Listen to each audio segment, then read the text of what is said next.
My name is Allie Mills. I'll be your moderator today. I'm the Healthcare Industry Council Lead here at West Michigan Works, and I manage the West Michigan Health Careers Council, who's sponsoring this webinar, as well as the Healthcare Week Industry Spotlight Week we had this current week.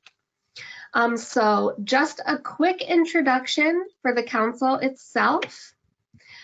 We are a collaborative of healthcare systems, educators, workforce development, and economic development organizations. And what that means is we work together in a cooperative manner to address healthcare talent pain points and to develop and promote healthcare career opportunities.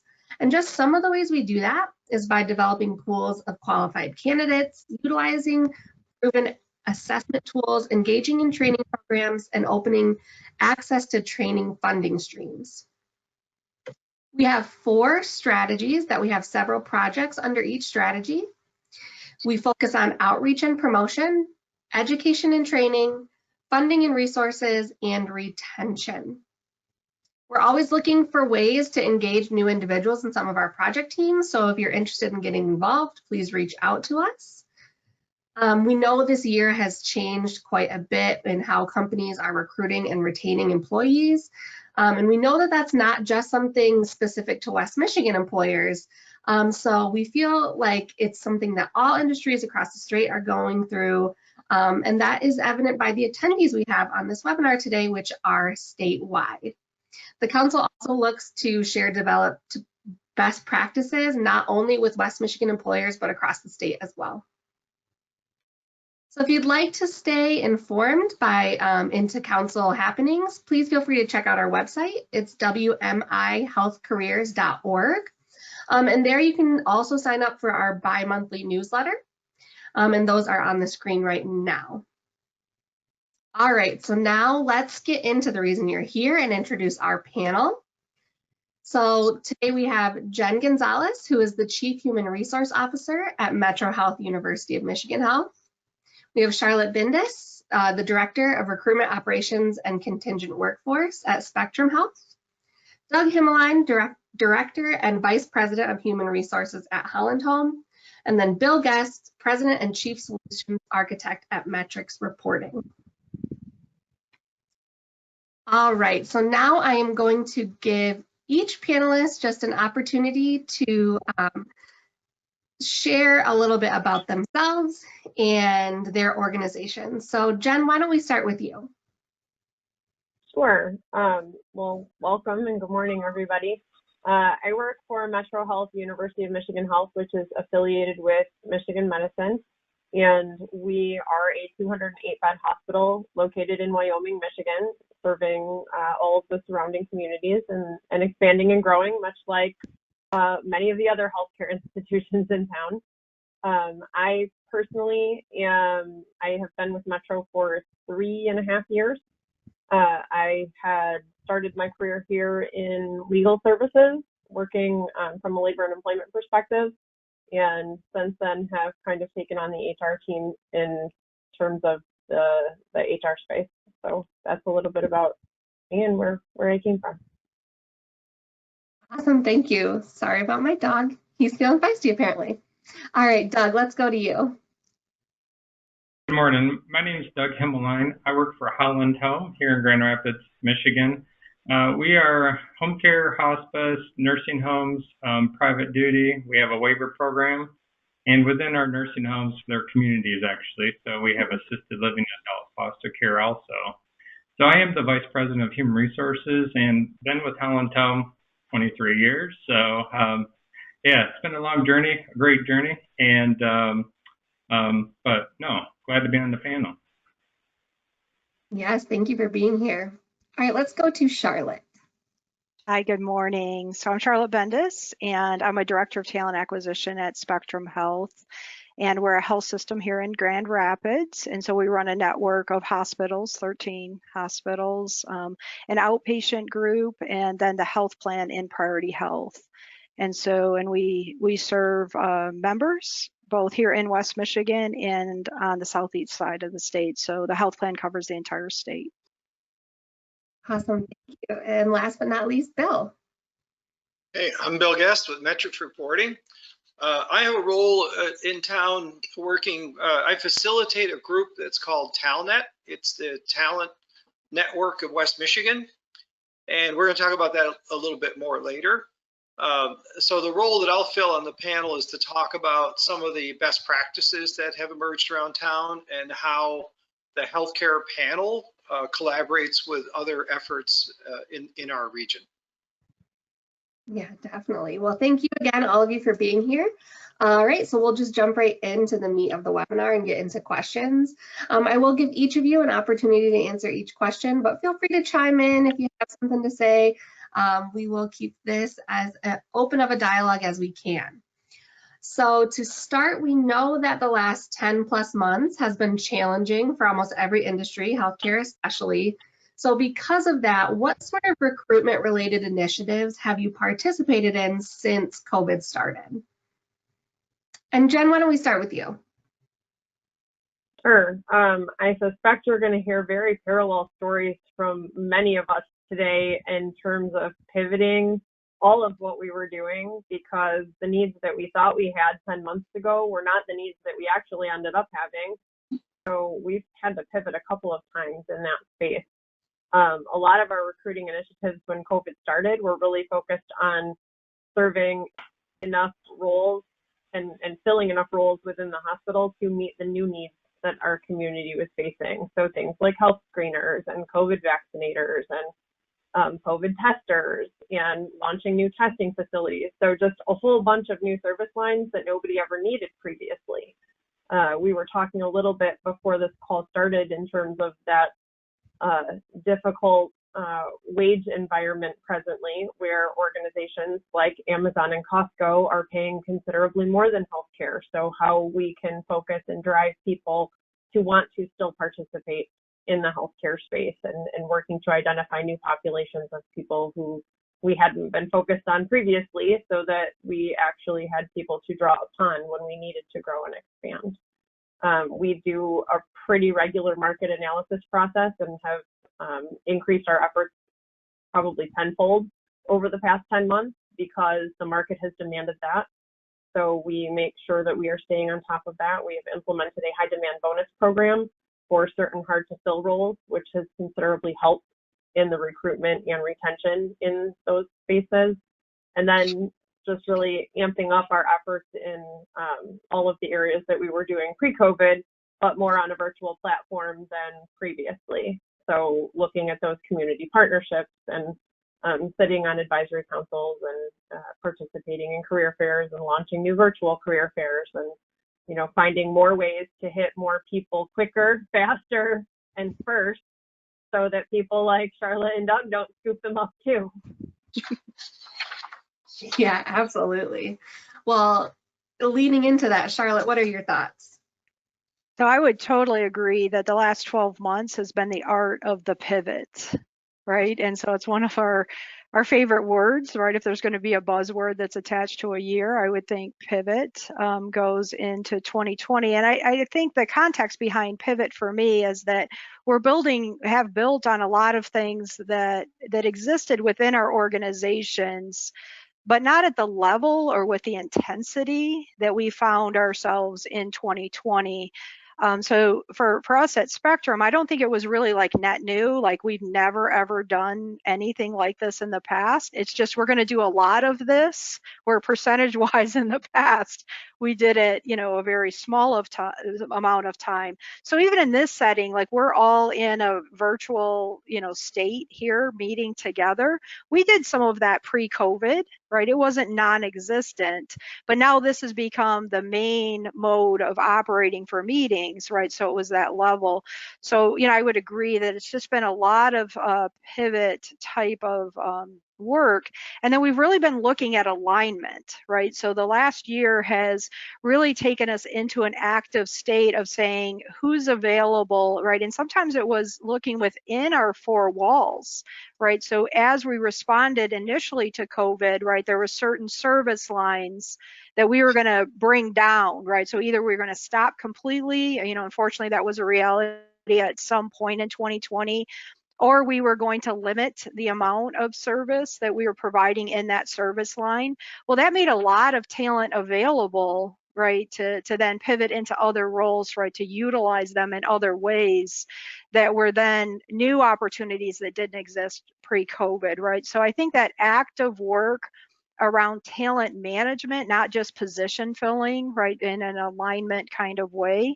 And then I could really reflect on how incredibly creative as a community we have become. And it's us as organizations, it's all of our partners, right, on the community partnership side of things, on the academic side of things, right? We're in this age of great creativity and iteration, which is really very exciting, right? And I was looking forward to this panel because I think what we can reflect on in 2020 is that as a community that is somewhat competitive with each other. I love that Jen brings that up. But we're also It's very reality. Yeah, it's a reality, right? We all have the our operational goals and objectives in the forefront of what we do every day. And then along with that, it's not a but, it's a strong and. We're dependent on the entire community of healthcare workers strengthening here in West Michigan. So it's this really fun conversation about collaboration and competitiveness and it all existing in the same ecosystem. And that's really, I think, what the Healthcare Council is about, is kind of facilitating that, but also understanding that we're all aligned to organizations that have goals and objectives, and that operational fitness is at the forefront of all of our conversations each day. Yeah, absolutely. So Doug, what are your thoughts? Yeah, some recruitment initiatives. I'm going to get to some specific things. I agree with Jen and Charlotte, but you know what?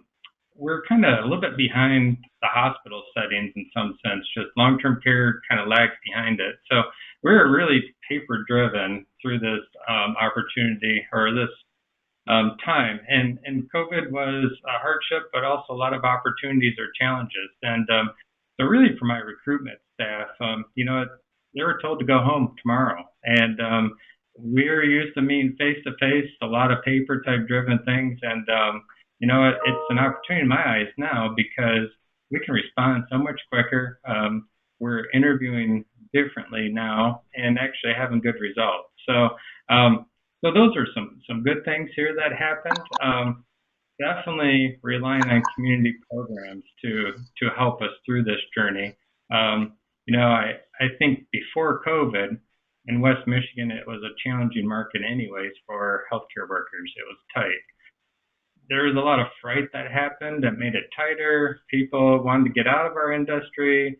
Some people thought it was opportunities, but we had to keep people from walking off the ladder or falling off the ledge in some sense too. So I just look back to the journey and say, you know what? I think it's a lot of things move to the best, and work-life balance is a good thing. Remote working, grasping our candidates quicker, and I think those are some of the initiatives that we have done, but will continue to be doing so. Definitely. So Bill, I know you have a little bit of a different take, but maybe can you talk about some of those evidence-based hiring practices or community partnerships that are present in the community when it comes to hiring new talent? Yeah, as I mentioned in the intro, there's a cooperative effort in town that we call TalNet. So that's the Talent Innovation Network. And it is a network, not an organization. And the distinction there is that there aren't any employees in this, but it's us collaborating, and there are leaders from West Michigan Works and leaders from the community college and other areas that bring their expertise, and then we're working together on how to build a better talent system. And we're really driven by the idea of accelerating economic mobility. So how can we make better talent decisions, both at an individual level with people's career coaching and career navigation decisions, and then also employers. So closer to this topic of how are you changing the way you hire? One of the largest initiatives within TalNet is called Hire Reach. And Hire Reach is helping employers to redesign their recruiting selection process to be a fair and objective process so that we have better results in terms of higher job performance. So we do a better job of predicting job performance, and also higher levels of inclusion, so diversity and inclusion. And I'm happy to say on this panel that healthcare is really a lead in that. So Mercy Health, Trinity Health has been involved. Spectrum was in cohort 1 and actually brought some new innovations that were not even in the program, and some nice outcomes. And Metro is in the plans for this year. So all of our large healthcare organizations, and I think this speaks to the commitment of healthcare to hire the best, so that they can deliver excellence in patient care. And also their healthcare as an industry is very serious about inclusion, so that the caregivers reflect the patients. And that's also, you know, a patient care and comfort issue. So Hire Reach is the initiative where and there's actually 25 companies that have gone through Hire Reach already. So I've been emphasizing healthcare, but there's also government organizations, there's education organizations, and manufacturing organizations, and so on. And that initiative is ongoing. Related to that, another TalNet initiative is called Job Sync. And Job Sync is about analyzing jobs. And the goal there is to kind of have a definitive end to this discussion about what do employers need, right? I mean, I think in every education advisor group, there's these questions of what skills do they need? Well, there's actually very good research and methodology that comes out of industrial psychology. That is the proper way to analyze jobs, engage subject matter experts, and write a report that says these are the skills that are related to job performance for these particular jobs or groups of jobs. And that is also advancing really well. And actually that'll be housed at West Michigan Works long term. So that service is available to employers throughout the region. So this is all about how do we hire better. And as I said, healthcare is really thankfully in the lead of that, and really sincere about improving hiring. And we're building the tools within our collaborative partners to be able to have the data so we can do a better job. Yeah, definitely. So as we talk about getting those qualified candidates and changing the way you hire, we also know that keeping them can be a struggle too. So what advice do you have to improve upon retention in your organizations to keep that qualified talent? Charlotte, let's start with you. So I think this has been really so important in 2020 because as others have reflected, right, there was a lot of pause or consideration with our current workforce as COVID, you know, moved into our communities, right? Is it safe to go to work? And I think safety has been a part of all of our cultures, right, in healthcare, right? There's standards of work. You know, we are all familiar with PPE prior to COVID, right? But I think the level of awareness for my work environment needs to be safe took on a whole different context in 2020. So we all experienced this really important recognition within our workforce that each team member was evaluating, do I still want to do this job, right? And is it safe for me to do this job? Am I putting my family at risk? Right. And so I think retention took a whole different, took on a whole different level of importance. That one, we were making sure that as employers, we were protecting our workforce. Right. So that was something that I think we all really leaned into. What are internal processes?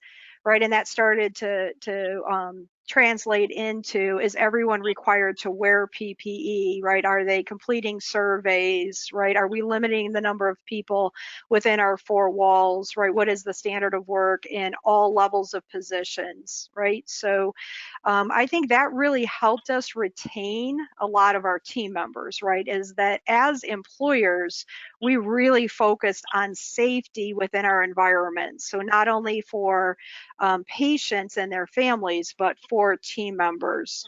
We've really leaned in hard on listening survey types of activity, right? So we did this prior to COVID, but we really accelerated our process of getting feedback from our team members. What do you need?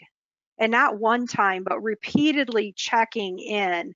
And so that listening behavior was really key, I think, to retention, right? Because we're getting this ongoing feedback and then responding to how can we meet those needs. And that's kind of where the creativity has come in. And then really looking, through a people first lens. And that's a nice little slogan, right? Companies always come up with what I refer to as the slogans. But we really looked at how can we embrace that. So some things that we put into place were flexible scheduling, right? So we kind of have rigidity in what we looked at as a work day, but we started to ask now that our team members were handling all this variability, kids home, right? Being schooled at home, right? And spouses losing employment or having to work differently, right? Just created a lot of spin for our team members. So we looked at retention, really focused on who are our team members, knowing them deeper and in more meaningful ways, and then seizing every opportunity to meet them where they were at as a core piece of our retention. So it was a little less about the job that they were doing. So prior it was about the job, and in 2020 it became more about the person and the importance of retaining the person rather than the person that's doing a job. Yeah, absolutely. And I think as a council, we also really brought in that idea of how mental health is so important in terms of retention. So Doug, what are your thoughts on retention and how that kind of plays into the mental health of your employees? Yes, it was a journey for all of us, and I think it hit people at different points through this journey here for the last 12 months or 8 months. And it started from our CEO. She stepped up her communication to really inform the staff on PPEs, and then where are we at? Being transparent with the staff of are we in good shape? Are we not in good shape? And I think a lot of companies were not in good shape at first. Over time, we became more comfortable with the amount of PPE use and that was going out. But, kind of simple things that we looked at. Charlotte, you're 100%. It's looking at the person, trying to bring them back because we had a lot of good talent. We don't want to lose them. It's hard to hire folks right now. So work on that. So, a simple thing, it's like the Zoom meetings or GoTo meetings. I make all my staff have the camera on. I want to get to know that person, see them in their face. How are they doing? Because without that interaction, you really can't tell without looking at the person, looking at their heart and soul. And so we opened up. Actually, I worked with our health insurance agency. We actually have a mental health clinic. We gave the resources to the staff to come on site, work with your insurance. Here's your different options for the staff. Quite frankly, we gave a lot of folks mental health days, if you want to call it. I couldn't work today for some reason. Okay, I got it. We're not firing you. We're not giving you an attendance write-up right now. We are working with the individual based on their unique needs. A lot of times it was fright. I don't really know. Where's the journey taking me right now?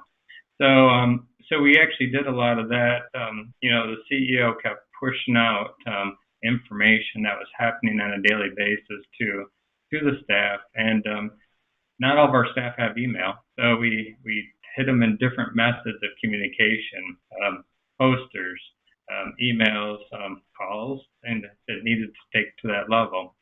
But and then also, her and I actually went out and did donuts several times through this journey. a lot of the recognition to keep the staff was just non-monetary type things. It was that a boy type things. And her and I was out passing out donuts several occasions. And her and her husband actually on Christmas, they actually said, we can't meet anybody right now, so let's meet the staff as they're walking into our different locations. So I think that interaction from corporate really helped our folks that were out there in the trenches and being visible as much as you could. So, I took it to the extreme level. I came to the office every day just because I was the one trying to walk people off the ledge quite a bit. So I showed up, and it was a personal thing for me to do that. So we had struggles with the folks that were in our facility because they were actually possibly facing the danger, COVID. Then you had the challenges of people that were working from home. All of a sudden, they were removed from that interaction with their team. So I think there was different challenges based on where you worked. So that we talked a little bit about the remote working, and then for our Holland Home, we're a very conservative organization that remote work wasn't really accepted. You had to show up and show your face to be recognized for your job, kind of a little old school. And it was teaching the older school folks that it's okay to work from home. You're being productive. And then it actually challenged us to get rid of the paper for the most part. And I think that's a good thing. Make sure your technology is up to date, because if you can't do it from your phone, staff won't be engaged with you. So it improved technology skills for our staff to be able to look at the information they need. So I think that was something that I personally was looking for. I think those were the big things. Mental health is a journey, and it's not over yet. So I would encourage everyone to keep your pulse on the staff, keep sending them information, because it's hitting staff right now at a variety of times. We're not through it yet by any means. Yeah, absolutely. And in terms of mental health and retention, culture of an organization is also a really big factor. So Jen, can you talk a little bit about retention and culture at Metro Health? Absolutely. I'm just going to start by kind of echoing that everything that Charlotte and Doug have described, we faced the same, right? We were looking for ways to communicate with staff in different ways, because while we were providing PPE to keep them safe, the rules about what was keeping them safe was changing every single day, sometimes twice a day.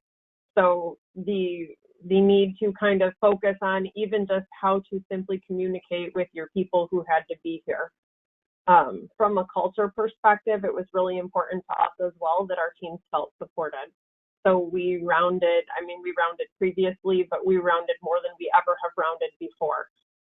It's really hard to have an employer base where part of your people get sent home because it's too dangerous to come to work, and you're telling the rest of them, no, you have to still show up and take care of all the COVID patients.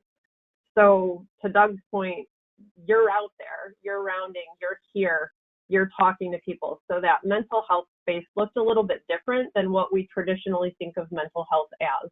I mean, we have EAP programs and lunch and learns and all of that, but it was, to Charlotte's point, more, what do you need? What do you need right now today to make this okay for you? We found our team launching emergency backup childcare for our staff, because as schools closed, there was nowhere to go. Nobody could take kids anywhere. Daycares were closing, and so that's not our line of business, right? But we pivoted. It was just yet another. Yeah, it was another part of the game that day. How fast can we launch a childcare center? How can we keep kids safe so that employees don't have to worry and they can still come to work and take care of the community? Can we connect them with our social work teams? How can we repurpose those roles in other places? So if we're not using all of those service lines, how do we connect staff and make that available? We focused a lot on respite efforts and pulled a respite committee together to focus on how we support staff today and how we're going to support them tomorrow, because this was a long game all of a sudden now, right? We all started this thinking we had 2 weeks and it was going to be fine, and it was not 2 weeks. We just, I think, celebrated the year anniversary of our first 2 weeks. Yep. So it became a long game really quickly. So looking to that culture, how we can support all of the staff virtual learning, how we cannot have copious amounts of parents dropping out of the workforce as they're forced to juggle. I have to go to work or I'm going to get fired, but I have to stay home because my kid's 5 and they can't log into virtually learn by themselves, and I thought I had school for this. So we did a lot of bending and flexing in those spaces.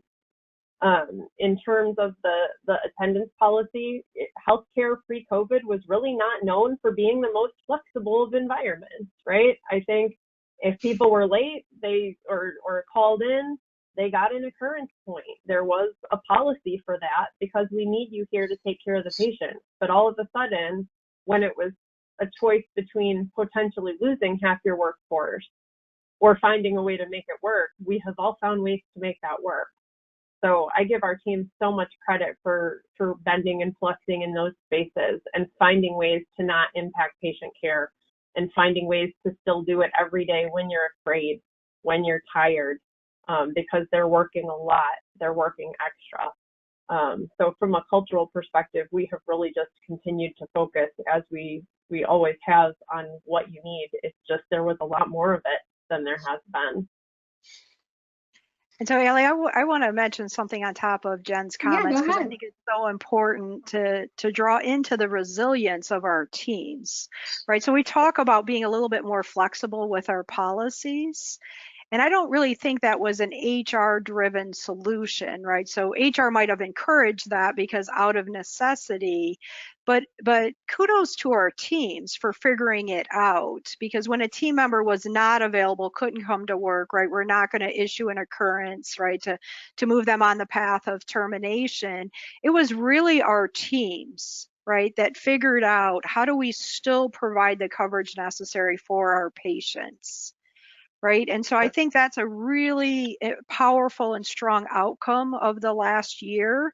And that has really helped with, I think, the retention conversations, is that our teams have learned to form bonds and alliances and have felt much more empowered. We talk a lot about the informal leaders that have emerged within our organization. So it might not be individuals that have title, right? But they have found their leadership voice in this year. And I think that might be one of the more dramatic outcomes in the area of retention, right? Because people have really been utilized to the full extent of what they're ready to contribute to the organization. And it's because of this stress testing that COVID brought forward.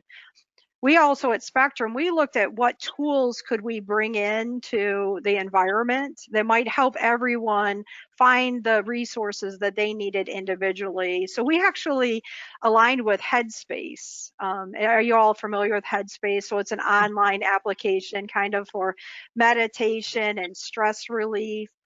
And so senior level leadership decided that they would provide free membership to Headspace for the whole organization and just start to be open and encouraging about your mental health is important and stress mitigation is important, right? And we'll start meetings with a little bit of a 60-second relaxation exercise. And to begin with, I think everybody felt it was a little corny. Like we go to meetings for tasks, like we're going to click through agendas. And what are we doing? We're spending 60 seconds breathing. Like everyone was like, what is this? Right. But then it started to like, okay, like this is important too. Like we need to breathe and we need moments of stress relief in the day. And then we also aligned with care.com. Right. And we said to our team members, we're not sure exactly what your needs are, but here are some resources through care.com. There was a base amount of service that every employee could tap into, but in the ways that they saw were appropriate. So it could be childcare, it could be tutoring, could be elder care. Right. So we really kind of leaned into, and this is an ongoing conversation for us now. How can we not decide what people need? But how can we align the tools and resources so people can have what they need, when they need it, how they need it? And that's been a big shift for us in how we're like treating our employees. Doug, I love your donut story. Like we've done a lot of porch drop-offs as well. Like, and sometimes they've been known, sometimes they've been surprises, but it's almost like I'm gonna drop it off, now get it. And then we're like finding fun in the, did you get it? Like take a picture of what we just dropped off. But I think people have been really excited when that little bit of interaction happened, especially when we were really under the most severe part of lockdown. Yeah, actually, you know, one of my best things, one of our companies, it's not a smaller, I mean, there's 130 people in there, so it is kind of small in the spectrum sense, but they actually went out to every single staff member and put a little, it's like a for sale sign house, one of those little front signs that go in front of your house that says, "You're my champion," is our hospice. And, you know, it's a risk. Some people are proud of where they work. Some people are more bashful. We got an apartment complex where if you put a hospice sign there, "You're my champion." But, you know, that actually got so much value from the hospice staff, seeing that sign in front of their place of residency. And so that was actually took a lot of work from that company, but on the other hand, it went so far to recognize them on that level. And again, staff didn't know it was coming, and they just walked out and they saw it in their driveway or their roadside there. So. And to Charlotte's point with respect to, you know, talking about mental health at work, none of us were really good at that before. So that's something that I think has been a tremendous value. Even with like the work from home piece, we had people working from home, but they were always trying to actually prove they didn't have a family. So the fact that you now see a dog or that you now see a cat walking in the background or a kid, that's okay. I think I might have just lost the video. Yeah, that's okay. We can still hear you though. Hopefully it'll come back. Okay. I totally agree on that. It's really made people more human. You know, we heard my dog barking in the background at the beginning. You know, sometimes it's nice to have those reminders that we're all in it together. Bill, I know you kind of have worked on retention for a long time, even pre-pandemic. So are there any best practices in terms of retention that you would like to share? So, Allie, I'll step back and give a much broader arc of history. What's going on in the community? I would say, you know, my summary of what I just heard is two observations. One is necessity is in fact the mother of invention, right? All of a sudden we had to do things, and wow, did we invent some cool stuff. And I feel very blessed that I'm not in a direct line role anymore, and I can just enjoy strategic community projects. So the things I'm going to talk about are much more long-term. There's actually been some extraordinary work, just absolutely extraordinary work in this area of retention in our region. And it actually goes back decades, but I'll start the story of, you know, there's a community not-for-profit named The Source in town that I think most people are familiar with. And that started with a group of companies to work on retention strategies, and they've been really good at developing best practices and sharing that. And actually that work is being scaled at West Michigan Works is now advancing this idea of employer resource networks where you can have shared resources to help with retention, building on some of those best practices. There's also some amazing work we just learned about was led by the Kent Essential Needs Task Force. They pulled together a grant about 3 years ago to advance this idea of resource navigators. So it's basically like a caseworker role that can help people with barriers to employment. So, and that can be done with people that are seeking employment or that are in employment and you know, have a child care issue, a transportation issue, or it's a very long list. But things that get in the way, when life gets in the way of you know, there's this problem between the rules at work and the realities of my life, right? And no one wants to get rid of a good employee, but having some sense of order and yet balancing that with some compassion and support. So ERN worked, I mean, the Essential Needs Task Force worked on that, and they had a meeting, actually, to share best practices. There was a webinar just a week or two ago, and I was amazed. 150 people registered for that, and 95 people showed up. So just to tell you the scale of the number of people in West Michigan that are helping other people to get access to the resources they need so that they can gain and retain employment, right? It's hard to navigate the system, and we have people who help navigate that. Now, I think what I want to leave with the employers here is pulling this all together. I think we want to figure that out post-COVID, right? I think all my colleague panelists said, like, gee, we did some good things in the last year, and I read between the words there, like, and we'd like to keep doing some of these good things, right? Clearly, healthcare leaders care about their colleagues, employees, and they want to provide helpful services. So I would say at this point, I just will end on a message of, I think there's great optimism. Some of the work that's being done by community leaders and not-for-profits, one of the best practices they've developed between themselves, they call it warm referrals or warm handoffs. So instead of like, say somebody comes to one organization, but they actually need the services of another, they don't say, you should go there. What they do instead is they make the contact and they introduce the person so that the person knows somebody. They're not being sent away, they're being drawn to the person who can meet their needs. I think in the year or 2 or 3 in front of us, as large employers connect with this network of resource navigators, I think it'll be great for all the people of West Michigan and the employers of West Michigan. Yeah, absolutely.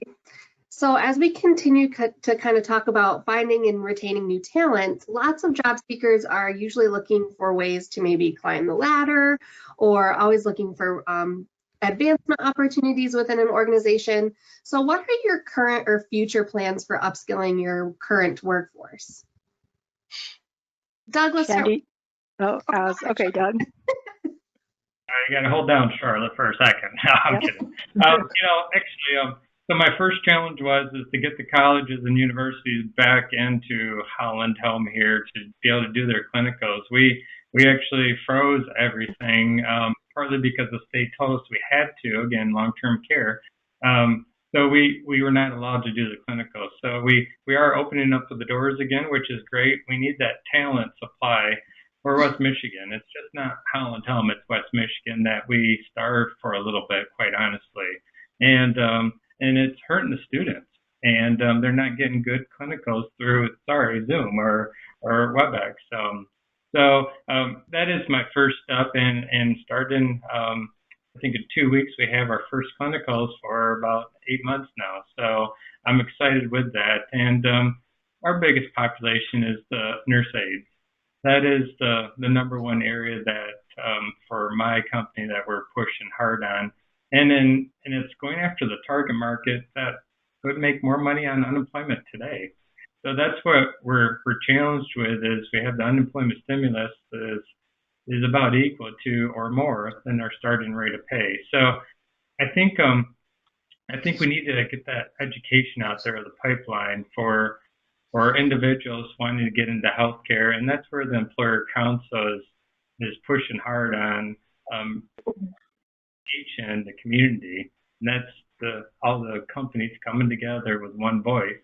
And that's the nice thing about the council here, is they hear the challenges, and that's it. So my biggest thing is get our clinicals up and running, and that is starting to happen. Yeah, definitely. Charlotte, go ahead. So I think that we we were challenged to do all the things that we were doing pre-COVID, right? And Doug, you speak to some of those challenges. Jen, I'm sure you faced them as well. So how do we continue to welcome in clinical learners into our four walls? How do we do that in a safe and appropriate way? And there's been a lot of iterations of that at Spectrum, from, stopping completely to having some type of hybrid environment to kind of being back to what it looked like in the past. But one of the really dramatic outcomes of COVID was that even pre having a person that wanted a clinical assignment, they weren't enrolled in the programs that would then lead to the clinical placement, right? So it was the front of that funnel that really got cut off. Right. There's some people that kind of got squished in the end part of the process, but I think we started to learn how to navigate through that as healthcare employers. But that front end of the funnel just literally stopping is still dramatically impacting us all today. We started to look internally, right? Like, what's in our control? There's so much in the last year that we said we cannot control this, right? This is our situation today. We cannot like it. We actually try to create some space for let's all say that we don't like it. All right, so we're recognizing that it's, frustrating or challenging, but then let's move on, right? So we went from like a survive mentality that was a certain set of weeks, and I really credit Tina Fries-Decker, our CEO, at, the moment, like she was like, okay, like we're no longer in survive mode. We're going to start building towards thrive mode. And I remember that day still was a very challenging day for many of us, but it's like she was going to claim it. Right. And I remember how important that reference point was for us, because we're like, okay, yes, we're in control. We're in a very difficult situation, but we're not powerless. So with the development programs, we started to look internally. Right. So how could we look at our incumbent workers? How could we still lean into development opportunities? How could we provide stretch opportunities? Right. So we had this workforce that maybe couldn't be fully utilized in an ambulatory space. How could we quickly provide the appropriate training so that they could take on other roles? So it really comes back to that creativity. And we, in a very intentional way, doubled down on our community partnerships and our partnership with academic institutions, right? So rather than backing away from that, we started to do a lot more active listening. What do you guys need? What are you experiencing? How can we participate? Because I think it was very important that we had the vision that we're getting to today, and things are lessening a little bit as far as the COVID response. Vaccines are becoming available, and really kind of focused 6 months ago on how do we have the pipeline reestablish itself for us all, for all healthcare in West Michigan. So a lot of internal work on development programs and how do we have our incumbent workers participating.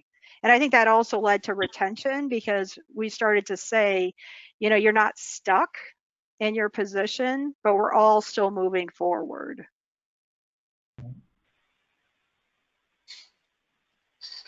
We had a very similar internal kind of realignment, much like Charlotte is describing. The question was, how can we best use our existing resources in new and creative ways that we've never had to do before? Coincidentally, shortly before that COVID stop to the world, we had transitioned from an annual performance evaluation to more of a growth and coaching continual conversation check-in model. And then half the workforce went off site.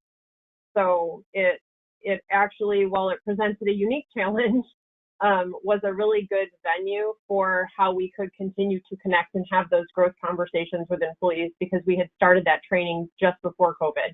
So we continued to push that out, and in those growth conversations, we typically would be able to identify additional opportunities that people were looking for their next step. So much like Charlotte was describing, how do we help you find that stretch opportunity? Where might you be looking to move to if this is not working out? And really kind of double down on a lot of that internal support from an educational standpoint. So at a time where learning was all but stopped, how do you bring those opportunities in-house?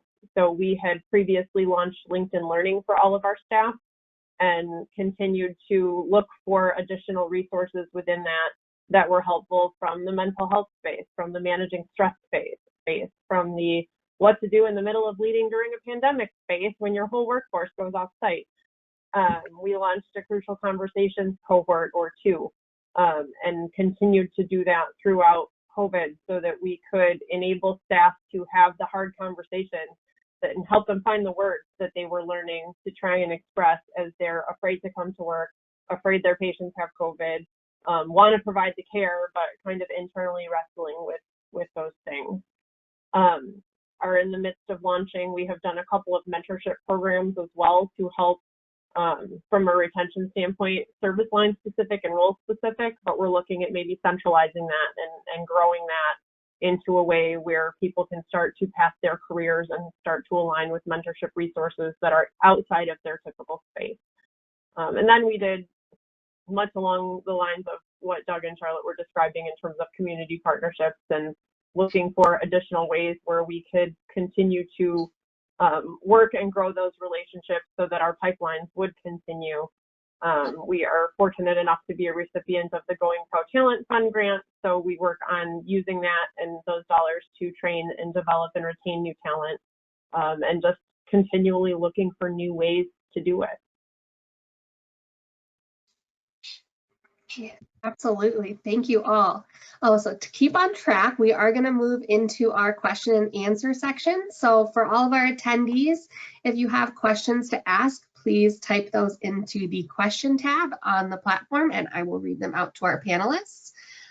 So let's start with our first question. Pre-COVID and during COVID, how did the onboarding process change or pivot? And what did this look like before COVID versus how it looks like now? Wow. Yeah. Does any part of it look the same? No. Pre-COVID for us, we had a ton of human touch points, face-to-face, come see employee health, you take your drug test, you get your TB test, you get to know people, you meet your teams. All of those opportunities were taken away.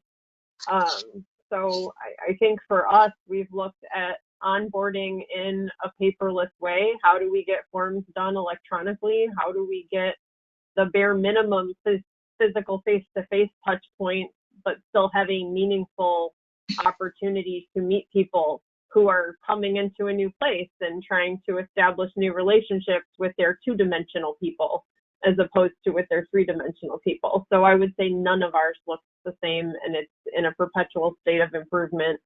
And every week we say, what can we do better?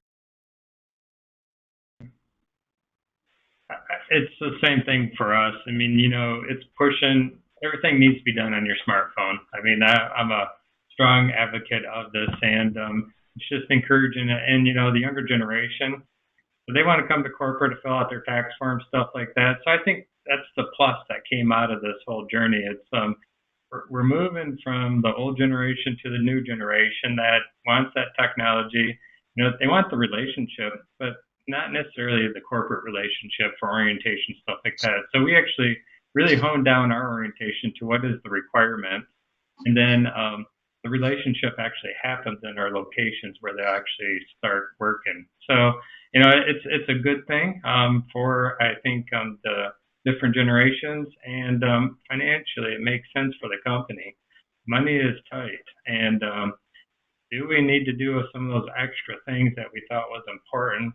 Some people, they are, don't get me wrong, the older generation loves that face-to-face meeting at corporate, but on the other hand, we're positioning ourselves for the future. So I would echo all of that, right? And we really look through the lens of alignment and empowerment, right? So how can we align the process, right, towards the restrictions that COVID presented, right? There was alignment that was necessary towards that. So it wasn't like a willful choice on our part. We were given particular guidelines and standards, you know, from the state or from the federal level or just from a health perspective. And so we needed to respond to that, but also looking at the new processes, how they could be empowering to the new hire, right? Maybe requiring a little less of their time on the front end in onboarding, right? So empowering them to choose pathways for things. And so as we employ a lot of people in entry point positions in our organizations, not all of them have equal access to technology. So we designed some onboarding to be a choice, right? We could be here in a physical environment if you really need that for the tasks that are necessary for you to complete. So we really kind of minimize that.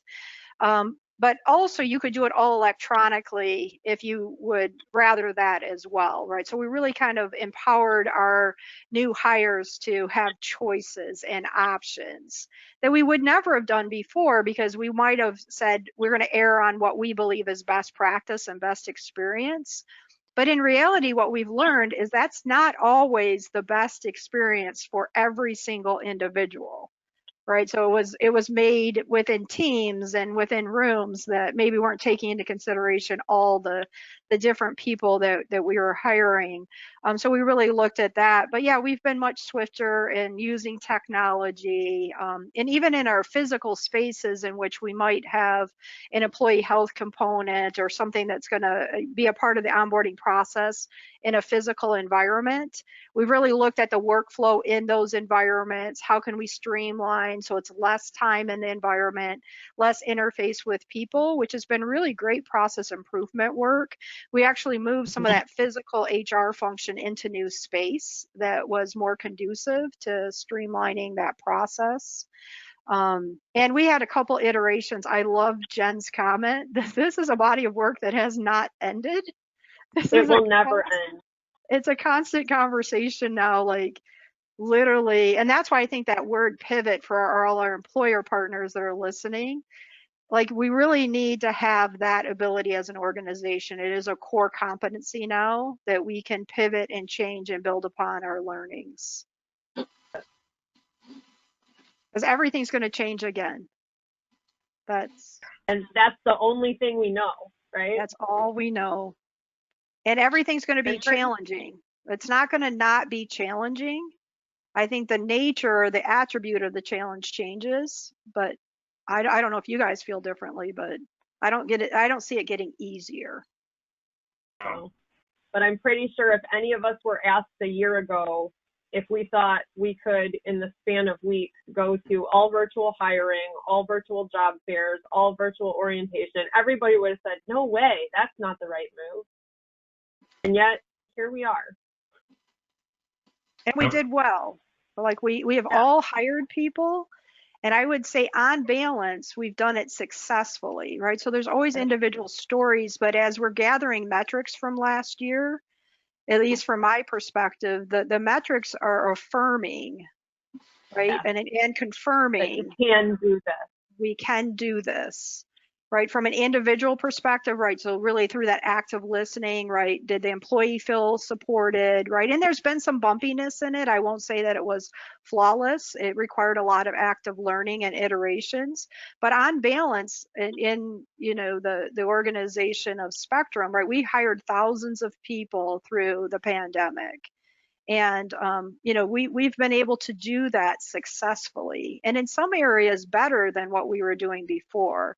You know, Bill, you bring up the comment about the inclusivity, right? So are we more inclusive in our hiring practices? And 2020 was so challenging, right, in so many ways. But I don't think we let up on or lost any of the focus around inclusive hiring through the entire year. And we're pretty proud of the outcomes, like where we're at. And I think this is because some of the process changed dramatically. And in the process itself, responding to COVID, we created platforms and opportunities to interface with candidates that became more inclusive. And that's really interesting to reflect on. Absolutely. And more responsive to it, so you can do it quicker. That actually leads into our next question really nicely, which is, how has diversity, equity, and inclusion efforts changed the way you maybe attract and retention talent? Excuse me. I think we all probably could echo the importance of focusing and becoming more intentional in the DEI space. I know Metro, we started probably, I don't know, 2 years ago now with a vice president of diversity, equity, and inclusion to start being a little bit more intentional about building those conversations in. And I will say this was a bit of a hurdle for me. So I was a defense attorney for 15 years. And for 15 years, I would have advised employers, do not talk about race at work. It's only going to get you in trouble. And now here I am, the champion of we need to be talking about race at work, because if you're not talking about it, then you're ignoring it and you're not creating an inclusive workplace. So it's, again, another pivot, right? But I think that it's become a critical component of how we hire. It's become a critical component of how we seek to support staff. We at Metro measure Net Promoter Score pretty regularly, and we break that down and disaggregate that data by race, ethnicity, gender, to make sure that we are finding ways to support all of our staff, and we're not just kind of succumbing to what the majority is.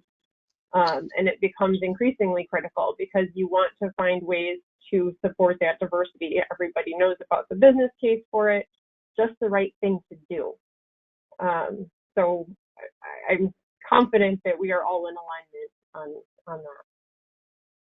And what we did is I actually brought it up to our board level, and you know what, I needed to get the top down in some sense. It's like the communication from my CEO. I wanted to get the board involved and aware of the situation. Holland Home is very conservative organization. It's like, you know what, we need to open up a little bit here, guys. And I totally agree, talking about it. And you know, I've got someone in my department. Her and I've been together in the same department. She's my first employee 23 years ago, and she is a minority. I always bounce stuff off of her, and there's got to be someone that can kind of give you that reality check too, that you can trust and talk about it, especially if you're not from that setting or that culture, that background.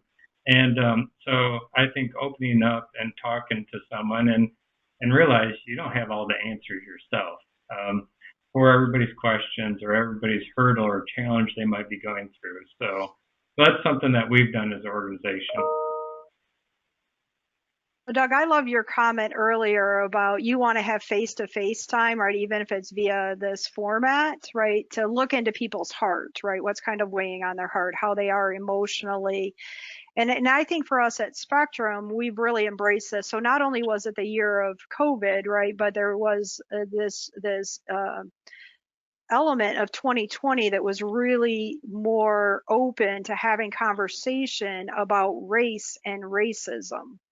Right. And I think these are conversations, and Jen, I love your openness, right, from your background, from the legal perspective, saying that at one point in your life you had this perspective and now you find yourself, carrying yourself with a new perspective. Right. So this deepening awareness around race and racism and how it impacts us as a community and as employers. Right. And so there is a lot of data about racial disparities for populations, right, based on race, right? So healthcare outcomes being different for people of different races, life expectancy being different based on the zip code that you live in and the likelihood that you might be a race other than Caucasian, right? So these are, pardon me?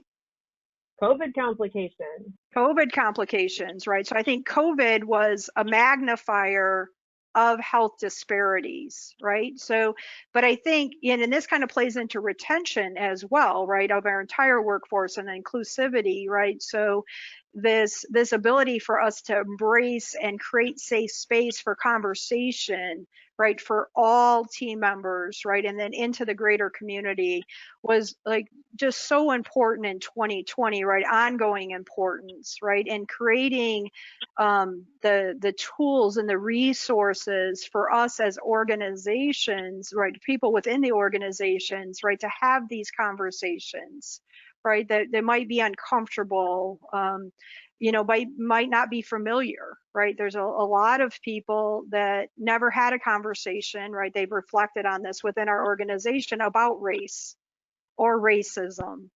And some reflect they never had that conversation in their families, but they certainly never had that conversation at work.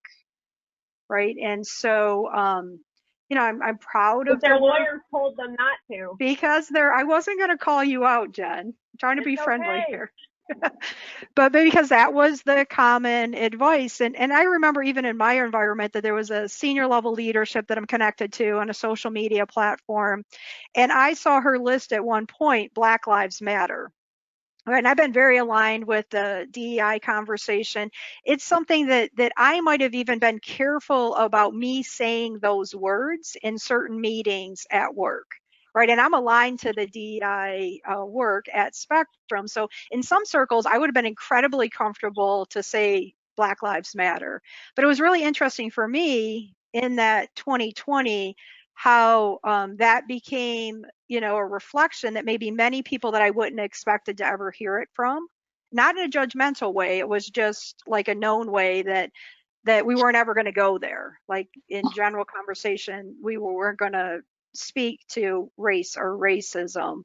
And I think COVID was, like I say, that magnifier of this. So certainly we're familiar with all the world events. And as an organization, we really leaned into how can we support that conversation? How can we bring tools forward? How can we create safe space? And so as healthcare, we don't get the opportunity to view our workforce as an isolated silo.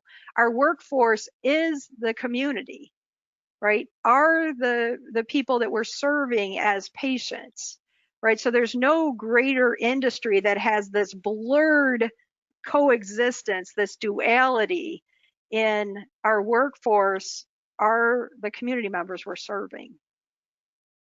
And to top it off, it was a time where everyone was really segregated and separated from having those conversations in their ordinary circles, right? Yes. So it was really more and more critical that we did bring those conversations into work, because those were the only people you saw to be able to process through the George Floyd killing and some of the political things that were going on. This was a very tumultuous year. People were dying. The cities were burning, and you had nobody to talk about that with. So it became absolutely a critical component to supporting the mental health of our workforce to bring that conversation into the workplace. So, Allie, if I could, for those looking for help in the space, because there are many, many challenges. One of the TalNet innovations is called Include All. So you can imagine that's the diversity inclusion part of TalNet.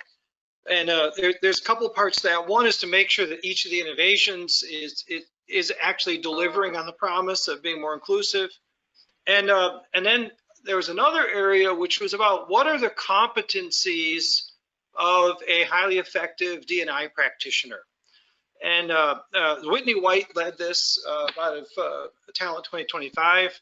She pulled together a group of 15 contributors to create a guidebook to talk about competencies so that we can all learn from each other. And actually, your Dr. Rayanne Booker from Metro was one of the participated. Yep, absolutely. So it really is a regional collective effort with some amazing D&I leaders. And so if people are looking for help on that, I would suggest take a look at that on the TalNet website. You can find out about Include All. You can find that guidebook, and you can download it free. So because a lot of smaller organizations just don't have the resources like the big healthcare organizations do, and this can help you get started, and you can meet the network of really competent people in DEI. Yeah, definitely. That's awesome. Well, for the sake of time, I'm going to wrap us up. I know we only have about 2.5 more minutes. So thank you, all of you panelists, for being here. This was a great conversation. If any of you, those of you who are attending, didn't have your question answered, feel free to reach out to us at the council website, and I will reach out to panelists for answers. If you would like more resources, employer resources, we have a comprehensive list of resources on our Healthcare Week tab on the council website, which is wmihealthcareers.org. And we look forward to continuing to connect with you all if you have additional questions. And thank you again to all of our panelists.